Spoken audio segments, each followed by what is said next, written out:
సొంతంగా చదవండి బైబిల్. ఇంతకుముందు చెప్పినట్టుగా మీకు ఉరియొడ్డవలెనని కాదు కానీ అనే ఒక వాక్యం ఉంది కదా, అది పై వాక్యాల గురించి అన్నాను కదా. ఆ పై వాక్యాలు అంటే ఒకసారి చూడండి, 33వ వచనం చూడండి. బాగా ఇంట్రెస్ట్గా ఉంటాయి ఈ విషయాలు. ఇది ఇంతకుముందు జరిగిన డిబేట్లో కూడా నేను లేవనెత్తా, ఇది దానికి సంబంధించిన అంశమే ఇది. ఒకసారి 33వ వచనం చూడండి.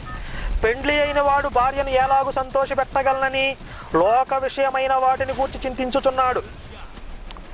అటువలనే పెండ్లి కాని స్త్రీయు కన్యకయు తాము శరీరమందును ఆత్మయందును పవిత్రరాండ్రయుండుటకు ప్రభు విషయమైన కార్యములను గూర్చి చింతించుచుందురు కానీ పెండ్లి అయినది భర్తను ఎలాగూ సంతోషపెట్టగలనని లోక విషయమైన వాటిని గూర్చి చింతించుచున్నది అని చెప్పి, అంటే ఈ వాక్యాలకి ఏంటి అర్థం?